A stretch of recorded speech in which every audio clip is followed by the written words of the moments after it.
Welcome to Lunch Break, presented by Pickett Sports, Boom Fantasy, Goldboys Network, breaking down the night in the NBA. We'll get into tomorrow night's games. I have a rant, so Brad and Brian are just probably going to listen to me ramble on for a couple minutes, but you won't want to miss that. Brad, I guess we'll start with what was just an epic night of basketball last night. Jimmy Butler with one of the all-time great performances. Lakers, Grizzlies goes to overtime. Tough beat if you had the Grizz. Take it wherever you want. What are your takeaways from last night, Brad? We'll start with you. Wow. I cannot believe how bad Eric Spoelstra outcoached the Bucks. He didn't just outcoach the head coach. He outcoached Giannis. He outcoached Drew Holiday. When I was watching that game, they were still down by 9, but it felt like the Heat were going to win. It was weird. It was like a 9-point game, and I was like, the Heat are winning this. Like, because what the Bucks were literally doing was they just driving with Giannis, and then the Heat would just bring their defense up a little bit, like right below the free throw line, and then Giannis would take a stupid floater, or it'd be Drew Holiday taking an out of rhythm shot, contested shot, and then you saw the diamond in Jimmy Butler's eyes, like he was ready to go. I thought that was pretty crazy. Like I was watching, I was like, I cannot believe what I'm watching. Yeah, I think the biggest thing is my math could be wrong, but I'm pretty sure Holiday and Giannis combined for 5 points in the fourth quarter. Yeah. I think it's 5 or 7. But yeah, like they just looked off. I mean, they were up big, and I'm like you said, it felt like they were gonna win, but I kept telling myself, oh, they'll stop the bleeding. Like there's no way they're gonna blow this 10-point lead, and they just never stopped. I mean, their offense went to, like you said, it was Giannis just doing his bull in a china shop late a lot. And then Drew Holiday had this thing where he went 1 for 5 to start the game inside. Like he missed some easy bunnies. And then he decided to take that as I'm only going to take like harder out of rhythm threes, like you mentioned, where I feel like in the playoffs, you can't start second guessing yourself. And there was times Drew Holiday late in that game would drive to the basket and he would have a good look and he'd be passing out. And I was like, see, those are the ones you got to trust yourself to make. You can't just be you can't get scared in the playoffs. And they got scared in that fourth quarter. They played really safe, and it didn't work out. Brian, why can't the Sixers get guys like Jimmy Butler, man? He's a good player. Tobias Harris over me. I think the narrative is funny that everyone's like, oh, the Sixers, like, they doubted Jimmy. You ask any Sixers fan if they would still want Jimmy Butler. No one's saying no. Like, it was just a matter of that was the whole Brett Brown, Jimmy Butler had some kind of beef, and then it was like this whole thing. But yeah, Sixers fans everywhere would still love Jimmy Butler on this team. Yeah, they screwed that one up because they traded in so many. First of all, they wasted so many assets just in general. Whether it was Tobias Harris, then Butler, and Butler leaves for nothing. That was a really good team a few years ago. That's a tough one. I was just so impressed with his cardio. Is just incredible. I mean, he's running nonstop, Butler, and it's not like he's 21 years old. He's 30, 33, 34. He's guarding Giannis in some possessions. He's just running nonstop. That was impressive. So look, I still think the easiest thing in the world is just declare this series over. I still think Milwaukee wins the series. You can get them at plus money. I think they're plus 125, something like that. I don't think Miami's going to win in Milwaukee with Giannis healthy. So if it gets to a game, like I think Milwaukee rolls in game 5, it gets to a game 7. I think Milwaukee rolls. I just think it comes down to will Milwaukee win in Miami? They'll be favored. I kind of think Milwaukee still wins the series. What do you guys think? I want to see what the odds are for it just to go 7.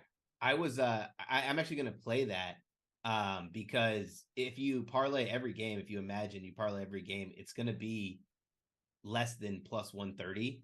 I just don't think that the Heat get it done. Like I know there's only been 13 teams that come back from being down 3-1, but I just feel like that was a game that the Bucks can just cross out. Like they just got outcoached at the end. I think I'm going to sprinkle on that.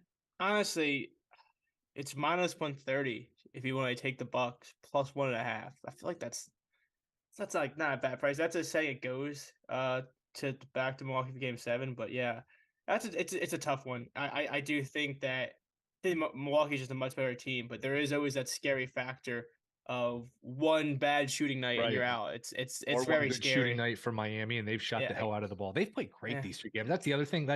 I feel like Miami just can't play any better. I feel like they're almost playing at an unsustainable level. Remember, this is like 2 weeks ago. The Hawks bitch slapped this team in the play-in, and then Miami was about to lose to the Bulls. They had to pull that game out of the fire. Now all of a sudden, this team can't miss. Let me just ask you, Brian. Life on the line, life dependent on your salary, whatever. Your house dependent on it. Who wins the series, Bucks or Heat? I'll go Bucks, but I will say that in today's NBA, I think it's harder than ever to answer questions like that because we see it all the time where one variance night of shooting goes Right. to the other team in a one game wins it all is just really tough to back. But yeah, I do think the Bucks are just a much better team. Yeah. Yeah. Bucks for sure. Someone in the comments said, "What do you guys think about Jay Crowder not playing a single minute last night?" I actually was surprised because the whole reason they picked up Jay Crowder was to be this playoff defensive player, and Jimmy Butler dropped like 60 on him, and they never once thought maybe to give him one run. Yeah. Look, it's totally different. It sounds when you're down 3-1, it sounds like it's over, but it's a completely different vibe when you have game 5 and game 7 at home. Like if you're down 3-1 and you don't have the home court in game 7, that's just winning 2 road games is impossible. Like the position these teams are in tonight, almost impossible to come back. It's very rarely been done. But when you get 5 and 7 at home, it's like, all right, you get 5, you feel good about yourself. All you got to do is win 6, and all of a sudden you're favored again in the series. So, look, I don't feel great about it, but I do think Milwaukee is far from dead here, and I do think they're worth a bet plus money. The games tonight, we got 3 of them. We got 4 tomorrow. The games tomorrow are honestly much better. All 3 teams in closeout situations. Let's just start with this. Let's set up the games first. Celtics minus 13 against the Hawks. Nuggets minus 9.5 or so against the Timberwolves. And then you have the Suns against what's left of the Clippers, 12.5 point favorites. If there's one upset tonight, who would it be? One upset. I don't see it. I don't see any upset, but probably the Nuggets. Yeah. I would say I would probably go Minnesota, but I think the team least is probably the Clippers. For some reason I think the Hawks get blown out tonight, but I also wouldn't be surprised if we see another crazy. Like I said, variance in this sport can really kill a team. Where if they get hot from 3, guy like Bogdanovich, something like that. But I do think a lot of these spreads are appropriately 10 or more points. Yeah, I would say Minnesota, Denver, just because I think that's the smallest gap in talent when you look at the teams. First of all, the Hawks aren't going to have Murray. The Clippers without Kawhi and without George, and what a disaster that's turned into. I mean, give Russ credit. He's played hard. He's played well. They're just so undermanned and haven't even been impressed with Phoenix. Haven't been able to hold them off. I just think the talent gap is smaller between Denver and Minnesota than these other teams. So I don't feel great about it. I do think we get 3 closeouts, but I would probably say Denver is the most likely to get upset. Could I talk you guys into a 3-team money line parlay? Celtics, Nuggets, Suns, basically all 3 favorites win. It's minus 190 I'm looking at. Of course, you could shop around, maybe get a little better. Is that worth a bet? The only reason I like it is because all 3 favorites are at home. Yeah. Yeah. Like that makes me a lot more excited. Yeah, I think we're going to get some series ending tonight. Probably most likely all 3, but just the way the NBA goes, you figure one of these games will probably be close. I doubt we'll get 3 blowouts, but look, they're not related, so they're not correlated. Yeah. So we could easily get 3 blowouts. That's always my favorite thing is if someone says like the other 2 games are blowouts, and they'll be like, "Oh, yeah, I'm taking the Clippers spread because there's no way they're all going to be blowouts." And it's like, yeah, I don't think the Suns were talking with the Hawks saying like, "Oh, if you guys lose big, we'll make sure to keep it close." No doubt. All right, let's get into them then. Celtics, like I mentioned, this is up to 13. It opened 11. Murray's out. Total 228.5. I would lean Celtics here. I don't like laying 13, but I don't really want a part of the Hawks. It does look like it's inflated. Yeah. I would look at an over here. I think they've just been playing with great pace. They've been shooting a ton of threes. Do either of you guys have anything in pocket, side, total, props wise, Celtics and Hawks? Nothing for me. Nothing stood out enough for me to actually put any money in. It was funny. The last game, the Boston Celtics were 7.5 point favorites, even after just losing the last game. I took that. Couldn't watch a single second of the game because obviously YouTube TV doesn't work when you're in Mexico. Yeah. But I just kept checking my phone. And I was like, are they going to blow this? Are they going to blow this? End up covering. I just think 13 is a big number, but it's not big enough to where I would be like, I need to bet Atlanta, especially without Murray. And then Trae Young's points got inflated from 25.5 to 27.5. It's just gross. Yeah, I mean, I sound like a broken record because I took it last time and it won, and I took it again. I lost by 0.5. But Capella, man, his PRA is 22.5. He hasn't hit it in one game against the Celtics. The only thing I'm worried about is that's why I wanted before I fired on it, I wanted to talk about on the show. Do you think there's a chance that they run more PNR without Murray out there? That maybe Capella gets a few more offensive looks? Because I'm not necessarily sure if I see that, but his RA line, his rebound slash assists is 11.5. And I might lean that way because his RA drops without Murray on the court. And if this is Boston Boston at home, you gotta assume their shooting's gonna be a lot better than you can expect on the road. And I think asking Capella to get 12 rebounds slash assists for a guy that hasn't had a single assist in any game against the Celtics, that I trust Robert Williams and Al Horford to lock him down in an elimination game more than I trust Clint Capella to come out big in a must-win spot. So I don't know if you guys have any thoughts on that, but I really want to fade Capella again. I sound like a broken record, but he's just not the guy I think would step up, and I think the Hawks might go small. I don't know if you think that, but they might go small with Bay and Collins because the beauty, because I faded Capella a lot this year. The beauty of fading Capella is that whenever they make these adjustments mid-game, he's the first player off the court for the Hawks. Just like naturally. He's always going to be the first starter to not make the rotation if they try to make some adjustments. So I think I might play both the PRA and the RA unders and just kind of split it in a way where I could profit if the RA goes under. But I mean, he's always a threat to get these big rebounding numbers, but they've been so good keeping him off the glass. I would say if you're the Hawks, your only chance to win this game, like if we're sitting here on Thursday, like, how the hell did the Hawks win that game? The only chance is he shot 45 or 53s and you made like half of them. So I agree. They got to play small and they got to jack a bunch of threes. Anything else on this one before we move on? I don't have anything. No, I would expect the Celtics win. I wouldn't be shocked. No. I would, if you're looking at anything like plus minus 13, I'd actually, man, it looks inflated, so I don't want to lay the points, but I could see an alternative line here where if the Hawks are down 20 in the second half, they just wave the white flag and the Celtics just win this going away by 30. It sounds lame to do it, but that's the other thing. Like I talked about Capella, or I said before the show, fading some of the Hawks starters. If you're down 20 in the fourth quarter, no one's gonna hate you if you try to mix up rotations in the fourth quarter. Like it's like if there's like 6 minutes left, you're down 22. I don't think they're gonna run their starters into the ground last game or not. True. Yeah, and these guys are human beings too. They report to training camp in September. I think a lot of them know they're texting their families, their wives, their friends, be like, all right, we're down 3-1. We're 13-point dogs tonight. They're making vacation plans. What are we doing tomorrow? What are we doing this weekend? Already in Cabo. Yes, absolutely. At least mentally, they're already there. So keep that in mind. Minnesota, Denver, 9.5. That was a wild game the other night. 12-point lead, 2 minutes to go, ready to go to bed. And before you know it, Jokic missed a free throw to give Denver what would have been a win in regulation. They lose in overtime, almost blow another game, another lead in overtime. You guys got anything on this one? I do. I took a prop in this one. I took Mike Conley over 6.5 assists. It's minus 110 on points bet when I put in my channel in Goldboys.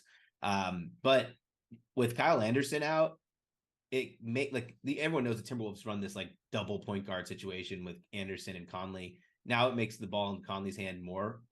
Without Anderson, he's hit this number pretty frequently, but even with Anderson, he hit this number in 2 out of 3. I think that is a chance for a double-double for anybody who wants to play that. But I just think that Mike Conley, the veteran, is going to come out here and try to will their team to keep this close. A lot of pick and rolls, a lot more attention. Just I guess with Mike Conley, I don't know how to make it sound beautiful. It's just a simple play that I like. Yeah, and we kind of mentioned how the Hawks might be the team to pull starters. I feel like the Timberwolves might be the team that might not do that, just because the Hawks are just happy to be in the playoffs. The Timberwolves had all these like big expectations. I feel like pride-wise, they're gonna play their guys in terms of trying to make it look like better than it was or whatever you want to call it. But they have not looked good. I wanted to back Karl-Anthony Towns in this game, and then you just look at his. Just look at his series. He's done, I thought you were going to say look nothing. At his face. No, his face. He's got a punchable face. There's a few guys that have very punchable faces. But yeah, it was the first 2 games. He took 10 total shots in the paint. And, you see a 19-point line for Karl-Anthony Towns. And it's like, oh, elimination game, he's got to step up. But I just don't know if he's the player I can back in a big moment because he's just been kind of a ghost. This is an aside, and by the way, that was a quiet. What was it, 43, whatever, and whatever for Jokic the other night. My goodness, he's just not. I will say, if you, rest of the playoffs or like in general, I think you can bet Jokic live almost automatically. Where if there's games where they're pulling away, I always take his under live, and if there's games where it's closer, I take his over because I swear he only shoots in games that are close. Like he's totally okay getting like 18 assists in a blowout win, but when it kind of gets like push comes to shove, he actually starts trying. So I started doing that where at half he had 14 points in a closer game last game. I took his over, but if they were up big, I would have taken the under. So he's kind of a funny guy where I think he kind of turns up when he has to.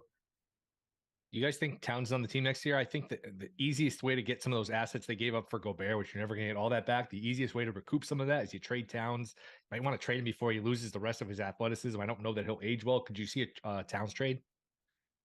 I mean, you could probably get a few first-round picks for Gobert, right? He's Oh, yeah, yeah. just yeah. Why don't you just imagine? just get the assets back by trading Gobert? His trade value has to increase. He's like a property. It always goes up, right? His trade value. No, I don't know that you could give him away. You look, he's making like $45 million a year the next couple of years. He's 30. That's probably a negative asset, which is I mean, it's such a disaster. That was one of the debates I've always had. When this is like a 30-second off tangent thing, but as you see, I'm a big DeAndre Ayton fan in terms of how I bet, and that was my one thing when people were saying, should he get the max contract? And I was like, Rudy Gobert is making $45 million a year, so I'd rather pay a guy like that could probably give you a lot more production for $30 million than paying this guy, which is making the craziest money in the league. So right, he's gonna eat up your team. The only thing with Cat being moved is I don't know if the Minnesota Timberwolves are ready to swallow the pill that they made a colossal mistake. Because if they trade Cat, they're immediately admitting how bad they screwed up. That's the only thing. I don't know if they're ready to take that pill. You think they just run it back? We're just gonna try this one more time. Like, I just don't see this Timberwolves team working. Like, everyone in the entire NBA went out of their way to create more shooting, create more spacing on the floor. Yeah. And they went the opposite direction. They went like a worse version of the Cavs. They went like a worse version of the Cavs where like Rudy Gobert, like I really don't like Gobert, but the thing with him is he gives you no offensive production. No, can't catch the ball. Like remember like Ben Simmons with the Sixers, that was a big thing. At least Ben Simmons had court vision and could at least make stuff happen. Rudy Gobert is not a threat to shoot, pass, or really do anything. Right. He really gives you no value, and his defense has not been as good as it has been advertised. Yep. Forrest play in this game. You taking the 9.5, laying the 9.5 before we move on. I'd probably take it. Yeah, I would probably take the points with the Nuggets, and then. What do you mean? Take the points with the Nuggets or lay the points? I'm taking it. I'm not laying. I'd probably take the points with the Timberwolves. See, I'd probably take the 9.5. I'd probably lay the 9.5 with the Nuggets. Only because I just don't really buy into this team.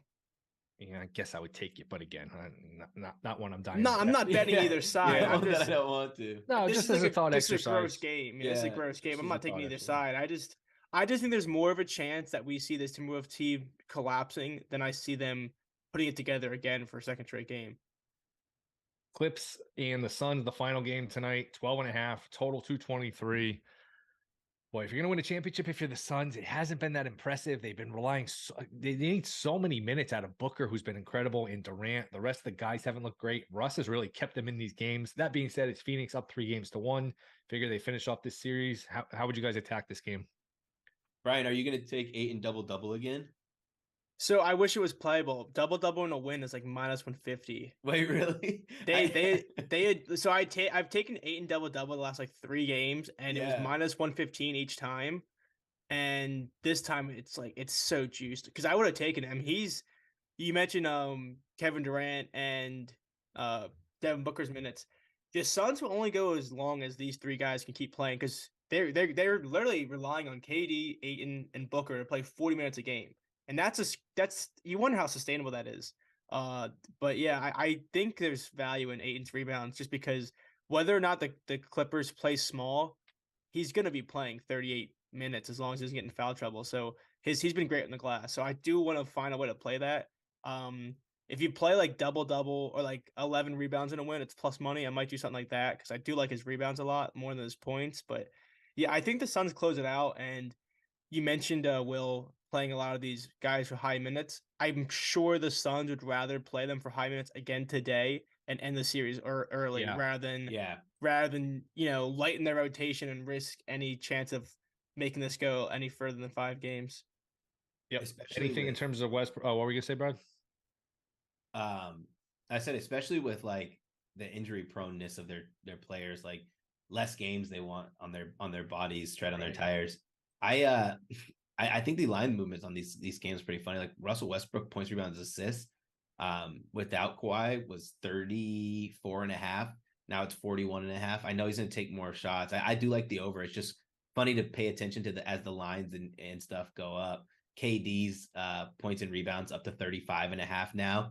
I have no play in this game. This will probably be one that, like, if my Mike Conley bet looks like it's trending and gonna hit, I'll probably take a player prop, but like something small, like for a quarter of a unit, just to have the little action.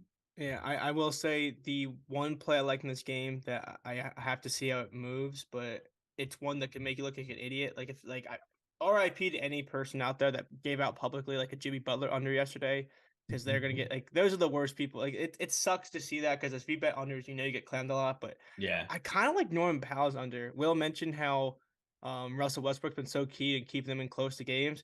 Powell had that 42-point game in game 3. And then last game, he got shut out. I mean, he scored 14 points.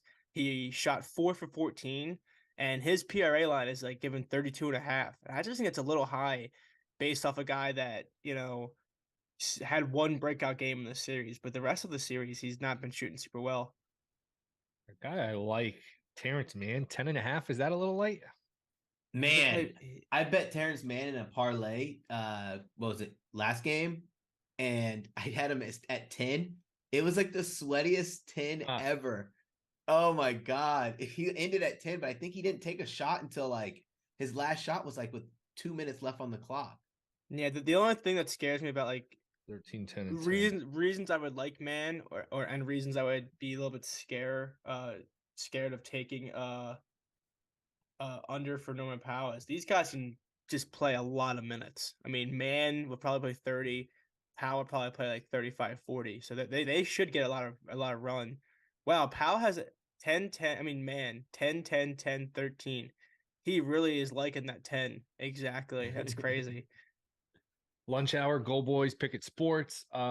Before we move on, we'll just touch briefly on a few of the games. We'll just run through tomorrow, see if we like anything. And but before we do that, would you guys take or lay the points if you had to this game? I would lay it with the Suns. I just think they're a much better team. I don't trust them to pull away, but I could see like the Clippers at some point the rope's going to break here with the Suns just went by 25. I don't know if that sounds so square, but I feel like they're just hanging by a thread here. Like it could be a 20-point game at halftime and lose like, let's try this second unit. And I think it just get out of hand. And Lou would be totally okay with that. They had a solid season, but injuries just didn't go their way. And he's not going to get any flack for that, you know? So while we're on this topic, I think your rant is different than my rant. What did you think of Paul George?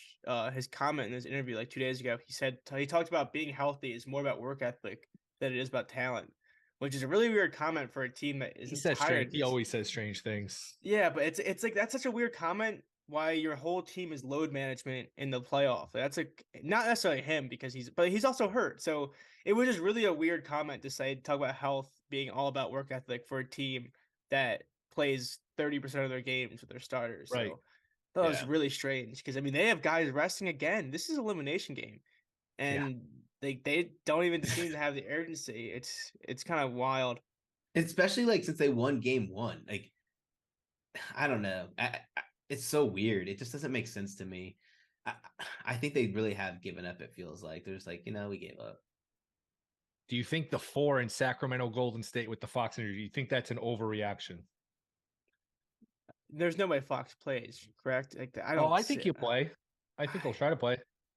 I think he's got to be trying to play, right? Like played the last 5 minutes with it. Yeah, I'll be interested because like as a person that has dealt with certain breaks, I want to see how he looks. Was it on his shooting hand or his offhand? Yeah, it's on his shooting hand. But it's just the tip of his finger. So look, if you're a point guard and it's your shooting hand, it affects your handle, affects your shot. I mean, you might be, if it's that bad, you're better off with him not playing.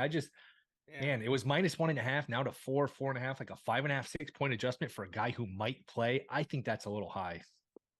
I guess I'm a little biased because I'm a person that can't bend my one finger. This is all I have in my finger. I've had multiple surgeries on that and it's really tough. I mean, I was out for 6 months with my broken finger, which is ridiculous. I broke my finger too. Yeah, I had 3 pins in it, so mine was a little different. But I think just especially in basketball, where it's a shooting hand, you're a point guard. I just don't know if he plays how effective he's gonna be. Right. It's almost like I don't want to touch it. I hate betting on health for a Yeah. player that you don't know because you're not the player. You know, like everything It's that's like said Mahomes before the AFC title game where you have to sit here and decide how healthy he's going to be. Like it's hard to sit here and it's hard to bet the game without knowing that, and it's hard to know how healthy he's going to be. Just to me on surface, this looks like an overreaction, but I totally get your point. Yeah, I just feel like if he plays and he can't go or he can't be effective, I just as much as we love the Kings, I don't know, they don't really have someone to fill in that role. Right. Like we mentioned how Malik Monk can fill in for for Murray if he's out. They have all these wing guys. They have some good depth from Alex Len out of all people is playing good Yeah. minutes, but they don't really have anyone to fill that De'Aaron Fox role. So that's my only worry with that team right now. Got to get something out of Sabonis. Got to get something out of Herter. They've both been awful. It's too bad because this was such a fun series. Just old versus young, the old champ trying to hang on versus the new up and coming. I hope it doesn't And that compromise last the game was series. that last game That was awesome. awesome. I mean, that last game was awesome. Speaking of which, Okay. Mark Jones and Doris Burke are the announcers. Oh, Let's just go back. There's 3 or 4 minutes left in the game. Warriors have one timeout, which I text my buddies like, "Hey, Warriors are only down to one timeout, which is unusual for the NBA. That's a frivolous use of timeouts." They challenged that play and lose. It was a terrible challenge on the Looney moving screen. So they're out of challenges, out of timeouts with a couple minutes to go. So Warriors are up by 5. Curry gets the ball, calls a timeout. Mark Jones and Doris Burke, it took them probably 2 minutes, 2 minutes in real time before they acknowledged, oh, by the way, the ref's sitting there calling a technical foul. Like, you have no timeouts. What do you think happened there? How do you not know they have no timeouts? They had no idea. Can you pick up a rule book between now and maybe game 4? Learn the rules. Doris Burke's like, well, do they get the ball back? She needed the ref to come over there and explain to her, no, it's a technical. You lose the ball. So the Sacramento gets a point and they get the ball. Or they get the free throw and the ball. That was such a terrible job by Doris Burke. I will say that's a great rant because I've always been kind of pro Doris Burke. She's usually good. She's usually yeah, great at these that's games. my lady right there. That's my girl. I was listening to that, and I was watching it with my family. I was watching my 2 brothers, and I said the same thing. They're like, she's like, I don't know what's going on the court, and I was like, you don't have a timeout. That's called it technical. The ref said they did it twice. Technical. They called it. Yeah. What did you think happened? She was like, I don't know what happened there. Play and the and defense. I was like, they didn't have a timeout. And then the game went on for 2 or 3 minutes, and they totally undersold just what we were watching. We were witnessing one of the great meltdowns ever. That would live in infamy. We would see that play for 100 years if Barnes made that shot, and they just sort of glossed over it. And then Malik Andrews, who I love, interviews Curry after the game and doesn't even bring up that, hey, you called a timeout with no timeout. So he doesn't even mention it. It's like, I didn't even know what we were watching. That was so bizarre. They just completely undersold that whole thing, and they had no clue on the rule. I thought that was terrible. Just complete lack of awareness. That's one where some of these good announcers don't let that go. Mark Jones had no idea what was going on. But that was really frustrating. So that was my rant. You need the checks and balances. Like the TNT crew, if someone messes up, they get roasted for it. You need that. You need to add that element in. Yeah. Like I said, McAfee's in the chat. He said, don't talk shit about Doris Burke. We're not doing that. I love Doris Burke, but yeah, that was horrible. That was horrible. I love that I was watching along on Twitter and I was like, what did Doris do? What did she do? Oh my God. Yeah, it was frustrating. Both of them, Jones too. Neither of them had any idea what was going on. No clue. Like they're sitting there calling a technical foul. What's going on? Great defense. By the way, I'm screaming. There's a technical. They had no timeouts. They called a timeout. Just an atrocious stop. You can't do worse as a broadcaster. That is a total black eye for ESPN. That whole broadcast, awful. I think it's so funny where if you're a fan of a sport and you're watching it go down, there's nothing worse than yelling at the TV, being like, "How do I know this?" And they don't. Exactly. It's not a hard concept because end of the day, you just can't. It's the same in football. You call a timeout. If you have no timeouts, you just can't do it. Like you get penalized. It's how it works. Right. And you got to know, hey, they have no timeouts here. So, I mean, the fact that they weren't aware they didn't have timeouts and they called one, it was just, man, totally asleep at the wheel. Anything for these games tomorrow. Cavs 5.5, Grizzlies 4.5, Bucks 11, and we mentioned the Warriors Kings 4. I think that I want the Grizzlies at -4. I'll probably be on Desmond Bane points if they don't jack. Oh, they're already out. Wow. Yeah, that's it. Okay, I was gonna say they sure. I mean, the only thing I would take is it sucks that because they're playing so well, but I do lean the Cavs in terms of I think the Knicks win the series. But I think it ends in the Garden. I don't think the Cavs are gonna kind of buckle. We talk about every other team buckling in an elimination game. I think the Cavs are I mean, they can almost bore you to death to a win. And Donovan Mitchell's not going to have like that crappy of a shooting performance again. Totally agree. I picked it Knicks in 6. It's going exactly how I expected. I thought Knicks would get a split the first 2 and then just hold serve. I think this is sort of a repeat of game 2 where the Cavs just role players play better for the Cavs. Knicks role players don't play as well. And then the Knicks do win it in 6. I mean, and this just goes to show you that Donovan Mitchell had one of the worst games I've ever seen, and his points over under is now at 29.5. So they expect him to kind of bounce back there. Only thing I would look at is I backed Jalen Brunson twice already this series, won both times. I might back him again. I'm seeing 22.5 and 23.5. He's been that good for this team. But other than that, I do think the Cavs should come out firing. What's Randall's number? I heard something. I don't know if this was confirmed, but it was one of the podcasts I was listening to where Randall said if he was going to refuse to go back in, he was pissed he was benched. He wouldn't talk to the media. That's a terrible job. If that's the case, Julius Randle is probably like one of the. I mean, I know a lot of people still defend him, but I just do not like Julius Randle. I think his biggest thing is that you just mentioned there. So many guys are fine, like guys like Steph Curry too. If their shots not falling, they find ways to impact the game in other ways. Julius Randle at time, it almost seems like I was watching the game. Was it Sunday? I think it was, right? Yeah, Sunday, yeah. Where he was like not making any shots, and there was twice where he played ISO down to the shot clock and took a terrible shot. And I was just thinking, dude, why are you taking these ISOs down to the shot clock so you can hit this fadeaway when you have guys like Brunson playing really well, or you have all these like RJ Barrett was hitting his shots. I was just like, dude, you're shooting like 1 for 40 right now. Why are you trying to hit this fadeaway 3 in someone's face when you have a lead to sustain a lead? So I think his number's at 21.5. Yeah, interesting. I thought Tibbs did a good job. That was a gutsy move. That not everyone would have done that, where you benched, one of your star players, guys who's going to be only going to be 18 maybe, and to bench him, and it was the right move. It took a lot of guts, and I think that's an advantage here for the Knicks. Experienced coach, Bickerstaff's a younger coach. I've never been a huge Thibodeau fan, but I do think the Knicks get this done, but I don't think they get it done tomorrow. Anything else before we get out of here? No, I think that's the only look I had for tomorrow. I want to look at more props because, as Brad mentioned, they came out early in the playoffs, which is nice. Yeah. Yes, I agree. Are we parlaying these 3 favorites tonight? If just take them all minus 20. If Jordan Ayew if Jordan Ayew of Crystal Palace takes 2 shots today, I'll parlay the winnings and put it on there for it with you. Oh, well, what happened with Bovada? Did Bovada screw you? Oh, this story is great, man. I'll be brief. So I bet Roma to win the corner handicap. They won 4-3. Bovada's saying that it's 3-3 because they were awarded a corner in the 65th minute but didn't take it. So I rewatched the game. The ref awards the corner with 64 minutes and 34 seconds.